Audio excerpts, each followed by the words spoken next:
गाचियागुता का नया वीडियो लेके मैं लौट आया हूँ। इस वीडियो में हमें एंजल के बारे में पता चलेगा और एमो के बारे में और थोड़ा सा पता चलेगा। तो अगर आपको ऐसे ही गाचियागुता पसंद आ रहा है, आगे की वीडियोस देखने के लिए जल्दी से जल्दी सब्सक्राइब करो। चलिए आगे बढ़ते हैं। एपिसोड के शुरू में एमो अब सबको बता रही थी एंजल के बारे में। कहती है और फिर एंजल एक दिन वापस आया ग्राउंड पर उसके साथ दूसरा एंजल वो नहीं था। सभी उसकी स्टोरी सुन रहे थे और उसके साथ सिंपैथाइज कर रहे थे। पर तभी रियो सवाल करती है, ये सब तो हमें समझ आया, पर हमें जानना है वो लोग कैसे बॉर्डर को क्रॉस कर सकते हैं। वो कहती है, कैसे वो लोग उड़ सकते हैं, अपने विंग्स के साथ वो बॉर्डर को क्रॉस कर सकते हैं। पर इसका कोई भी सेंस उन्हें नहीं लग रहा था। तभी एंजल पूछता है, तो मिस एमो, ये एंजल ये लास्ट टाइम कब आया था यहाँ पे? ये सुन के वो कहती है, ये लगभग 1 महीने पहले। ये सुन के वो कहता है, ओह 1 महीने पहले, ये बिल्कुल वही वक्त है ना जब रूडो पहली बार ग्राउंड पर आया था। ये सुनते ही रूडो हैरान होता है, एमो की तरफ आगे जाने लगता है और तभी एमो उन सबको एक ड्राइंग दिखाती है उसी बंदे का। और ये देखते ही रूडो को समझ आ चुका है एंजल और कोई नहीं बल्कि रेक्तो को मारने वाला वही आदमी है। रूडो कहता है, तुम्हारे हिसाब से उसके पास एक पार्टनर था, है ना?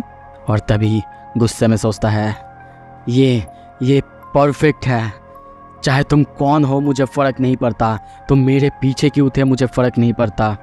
अब जब मुझे पता है कि तुम यहाँ पे हो तो मैं तुम्हें ढूंढ निकालूंगा, तुम्हें हंट करूंगा और तुम दोनों को मैं रेक्तो के ग्रेव पे ले जाऊंगा और उससे माफ़ी मांगवाऊंगा। तभी वो एमो की तरफ देखता है। एमो कहती है, तुम भी बिल्कुल एमो की तरह ही हो। तुम रूडो, तुम्हें भी उस ग्लव्स की ज़रूरत है अपने हार्ट को फुलफ़िल करने के लिए। तुम्हें भी ह्यूमन होने के लिए उस ग्लव्स की ज़रूरत है। ये जो चीज़ें हैं, ये चीज़ें जो तुम्हारे पास और एमो के पास है, ये उन लोगों के साथ सबसे अच्छे से काम करता है जिनके दिल में घाव हो। एमो को ये मिलने के बाद वो फीलिंग मिला, वो ह्यूमन है, उसे समझ आया। और जब उसे समझ आया कि वो एक ह्यूमन है, वो ह्यूमंस की तरह समझ पाई कि उसके साथ जो हुआ था, उस आदमी ने जो किया था, वो कितना गलत था। और तुम लोगों को पता है, यहाँ पे रहना, वो भी अपने आप अकेला, ये कितना लोनली है।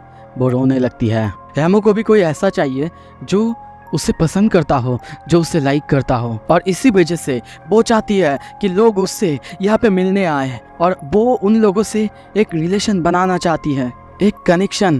पर ये कभी भी नहीं हुआ। और अब तुम मेरे सामने मुझसे माफ़ी मांगने आए हो रूडो, पर इसकी कोई ज़रूरत नहीं है क्योंकि एमो बुरी नहीं, सिर्फ एमो नहीं बल्कि यहाँ पे सभी एक जैसे हैं। हम सबको पता है कैसे दूसरों पर हाथ उठाया जाता है और इसी वजह से ये दुनिया कभी बदलती नहीं। ये सुन के वो थोड़ी देर के लिए चुप रहता है, पर तभी हाथ आगे करते हुए कहता है, ठीक है, चलो सीखते हैं फिर कैसे दूसरों से कनेक्ट करते हैं एक साथ। चलो जानते हैं ऐसा कैसे कर सकते हैं। मैं भी ये जानना चाहता हूँ, पर अब एक साथ। ये सुन के एमो खुश होती है और कहती है, तुम ऐसा ऑलरेडी कर रहे हो रूडो। सीन शिफ्ट होता है। कुछ देर बाद वो लोग अब वापस जा रहे हैं। वो लोग एमो को जाने के लिए कहते हैं, पर वो जाना नहीं चाहती, वो यहीं पे रहेगी। रूडो भी पीछे देखते हुए कहता है, हाँ कभी मिलेंगे, सी यू लेटर एमो। एमो खुश होते हुए उनको बाय करती है। वो सब अब आगे निकल जाते हैं। कुछ देर बाद उन सबको अब गाड़ी के अंदर देखते हैं, जहाँ पे वो लोग पहले बात कर रहे थे कि उनको यहाँ से कुछ भी पता नहीं चला। पर तभी एंजल कहता है, नहीं, हमें पता चला एंजल के बारे में। ऐसा कोई है जो कि बॉर्डर के आर पार जा सकता है। और हमें यह भी पता चला रूडो और एंजल, ये लोग ये उस बॉर्डर के आर पार जा सकते हैं। रियो कहती है, रूडो तुम्हें क्या लगता है वो शूज़, क्या ये कोई सीरीज का हिस्सा है? पर रूडो चुप था। इस तरफ हम एमो को देखते हैं जो कि बहुत खुश थी। पर तभी वहाँ पे हम 2 परछाई को देखते हैं। वो डर जाती है और तभी चिल्लाने लगती है। कुछ देर बाद हम वहाँ पे उसकी बालों को बिखरा हुआ देखते हैं। जैवर को देखते हैं, उसके हाथ में वो शूज़ था। वो कहता है, ये डिजर्ट, ये किलर। पर चलो, हमें एंजल के बारे में पता चला और मुझे लगता है कि मेरे हाथ में कुछ खास है। इस तरफ तभी हम रूडो को देखते हैं। वो सोच रहा है, इतने सब कुछ होने के बाद और एमो की स्टोरी सुनने के बाद पता नहीं मेरे अंदर का गुस्सा जैसे कि गायब हो चुका है। कुछ देर बाद वो लोग ऐसे ही गाड़ी चला रहे थे। इंजन कहता है, मैं किसी को गाड़ी चलाने क्यों नहीं देता पता है, क्योंकि अगर दूसरा कोई गाड़ी चलाता है तो मुझे बहुत ज़्यादा नींद आ जाता है। पर तभी गाड़ी एक क्लिप पे या फिर एक पत्थर पे लग के बहुत ऊंचा जंप करता है। सब लोग केयरफुल होने के लिए कहते, पर इंजन कहता है, इसमें मेरी कोई गलती नहीं, ये रास्ता बहुत ज़्यादा खराब है। पर तभी रूडो रियो के पैर पे देख के कहती है, अरे ये क्या, लगता है रेमलिन की स्पेल तुम पर काम नहीं करी। रियो कहती है, मुझे लगता है रेमलिन ने हमें बता दिया था ये सिर्फ लाइफ थ्रेटनिंग इंजरीज को ही ख़त्म करता है। तभी इंजन कहता है, ठीक है चलो, हम सब नोमैंस लैंड में गए थे तो एक बार हमें डॉक्टर को दिखा के ही वापस जाना चाहिए। ओह देखो तो हम डॉक्टर के कितने पास है। और तभी वो लोग एक शहर के अंदर एंटर होते हैं। यहाँ पे आते ही रूडो कहने लगता है, ये जगह ये तो वही है ना। और तभी हम उसी डॉक्टर को देखते हैं, यानी उसी लेडी डॉक्टर, जो कि बहुत ज़्यादा चिल्लाते हुए कहती है, लॉन्ग टाइम नो सी, तुम लोग यहाँ पे क्यों आए हो? क्या तुम लोग देख नहीं सकते कि मैं यहाँ पे काम कर रही हूँ? उसे ऐसे चिल्लाते हुए देख के उसका जो पेशेंट वो चिल्लाने लगता है, तुम चुपचाप काम नहीं कर सकती। पर यह सुन के वो डॉक्टर ही उसके ऊपर चिल्लाता है। और कुछ देर बाद वो पेशेंट वो पैसे दे के वहाँ से निकलते हुए कहता है, मैं दोबारा कभी भी वापस नहीं आऊँगा। इंजन अब ये देख के कहने लगता है, ओह तो इसी वजह से तुम्हारे पास कोई भी पेशेंट नहीं आता आजकल। पर वो कहती है, तो क्या हुआ, क्या मैं किसी के लिए अपने आप को बदल दूँ? बिल्कुल नहीं। इस तरफ रियो और जंका उसी लेडी के बारे में बात करने लगते हैं और हमें यहीं पे पता चलता है कि ये लेडी कितनी ज़्यादा महान है। वो पहली ऐसी डॉक्टर थी जो कि बॉडी पॉल्यूशन के ऊपर पहली बार सर्जरी कर पाई और सक्सेसफुल हुई थी। पर ये सुन के वो डॉक्टर चिल्लाते हुए कहती है, इट्स एलिस स्टीलजा, अगर तुम लोगों को सच में मेरे बारे में कुछ कहना है तो मेरा नाम लेके कहो। और तभी वहाँ पे रियो की भाई और रूडो की मास्क बनाने वाले बंदे को देखते हैं। वो चिल्लाते हुए कहता है, ग्रैंड माँ, जो डिज़र्ट आपने दिया था वो बहुत बुरी टेस्ट करता है। और वहीं पे हम बाकी सदस्यों को भी देखते हैं। इन सबको उसी औरत ने पाला था और बड़ा किया था। और ऐसे ही यहाँ पे कुछ देर उन सब का बातें और चेकअप होने के बाद हम देखते हैं वो बंदा बाहर से निकल जाता है। पर जाते जाते उन सबको वार्न करके जाता है कि क्लाउड्स वो जल्दी ही इस एरिया में आने वाला है, तो वो लोग सावधान रहे। पर यह बात रूडो को समझ नहीं आता। पर तभी कुछ ही देर बाद हमें आसमान से बहुत सारे कचरे गिरते हुए दिखाया जाता है। इंजन बहुत मुश्किल से गाड़ी चलाते हुए उन सबको बचाते हुए निकल रहा था। और वो बताता है, स्प्रिट्स वो स्पीयर वो हमेशा अपनी जगह को बदलते रहता है और कभी कभी ऐसा होता है कुछ कचरे वो ह्यूमंस के ऊपर गिरते हैं और बहुत से लोग ऐसे मरते हैं। और तभी टैमजी वहीं पे था। वो कहता है, और इसी वजह से जितने दिन जा रहा है लोग स्प्राइट्स पर उतने ही गुस्सा हो रहे हैं। पर क्या कर सकते हैं, रूडो और वो एंजल वो दोनों ही सिर्फ ऐसे हैं जो कि उस बॉर्डर को क्रॉस कर सकते हैं। पर कैसे? रूडो तभी कहता है, ये तो मुझे भी नहीं पता, पर मुझे ऐसा लगा था जब मैं वहाँ से गिर रहा था मैंने कुछ देखा था। ये सुन के टैमजी एक्साइटेड होता है और कहता है, देखा था? क्या देखा था तुमने? क्या था वो? रूडो कहता है, नहीं पता, वो मेमोरीज अभी भी बहुत ज़्यादा हेजी है। और सोचता है अगर ये लोग सच कह रहे हैं तो मैंने वहाँ पे क्या देखा था, क्या था वो। और वहीं पे हम एक काले तरह के कुछ को देखते हैं। पर तभी सिमू के साथ इंजन की बात होने लगता है। वो उन सबको क्लीनर्स के रास्ते के पीछे के हिस्से से आने के लिए कहती है क्योंकि सामने कुछ गुंडे उन सब के ऊपर हमला कर दिए थे। कुछ देर बाद उन सबको हम पीछे के रास्ते से जाते हुए देखते हैं। रूडो पूछता है, क्या मतलब है पीछे के रास्ते से हम जा रहे हैं, और पेस्ट प्रॉब्लम आखिर ये क्या चीज़ है? तभी सीन शिफ्ट होता है, हमें हेडक्वार्टर के सामने दिखाया जाता है।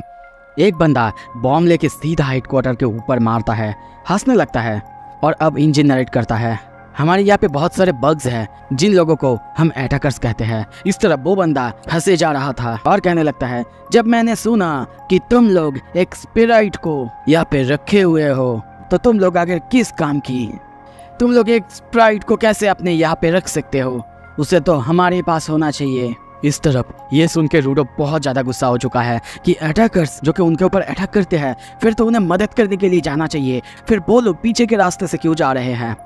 इंजन कहता है, देखो ऐसे ही बहुत प्रॉब्लम झेल के आ रहे हैं हम, और प्रॉब्लम क्रिएट मत करो। इस तरफ हम बहुत से लोगों को सामने देखते हैं। पर तभी वहाँ से आवाज़ आता है। सिमू कहती है, आई एम सरप्राइज, तुम लोग बहुत अच्छी अच्छी बातें करते हो, पर मुझे नहीं पता कि तुम लोगों को स्प्राइट के बारे में आखिर किसने कहा। पर यह सच नहीं है, तुम लोग बहुत जल्दी जल्दी मैनिपुलेट होते हो। पर इस तरफ वो बंदा हंस रहा था और सोच रहा था, हम लोग तो बस डिकॉय है, क्योंकि हमारा एक हिस्सा अंदर घुसने की कोशिश कर रहा है।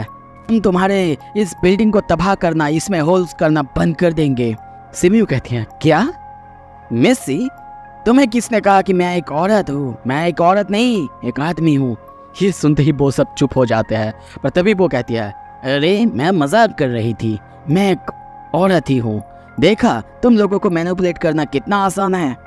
पर तुम लोगों को किसने कहा कि क्लीनर्स ऑफिस में एक होल हुआ है?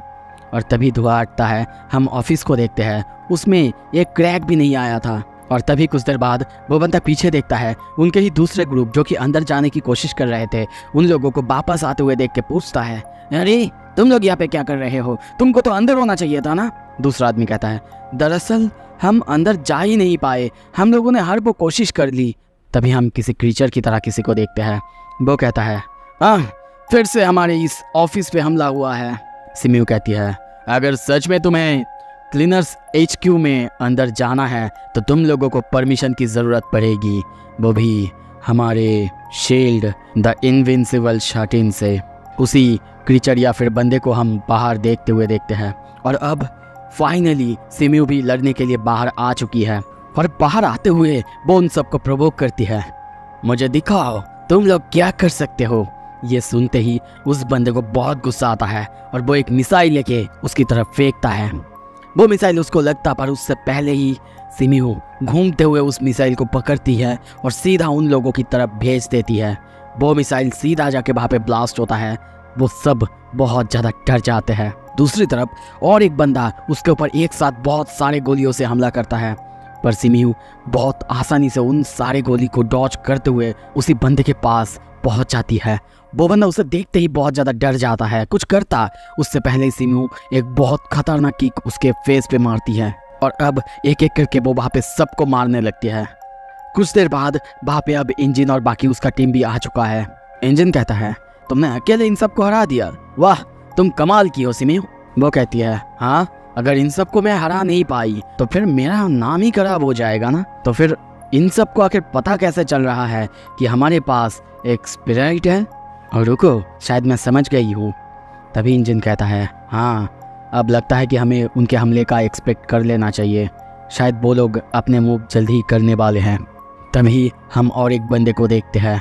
वो अब कहता है, अब सब कुछ शुरू करने का वक्त आ चुका है। सो ये एपिसोड यहीं पे ख़त्म होता है। अगला एपिसोड जल्दी आएगा। नए हो सब्सक्राइब कर लो आगे के एपिसोड्स देखने के लिए। और हाँ, अगर आपको काइजू नंबर 8 पसंद है तो उसका 2 बड़े बड़े एपिसोड्स मैंने डाल दिया है सीजन 2 का, आप जाके वो देख सकते हैं। पूरी स्टोरी उसमें आपको समझ आ जाएगी। आगे की वीडियोस के लिए स्टे ट्यून्ड।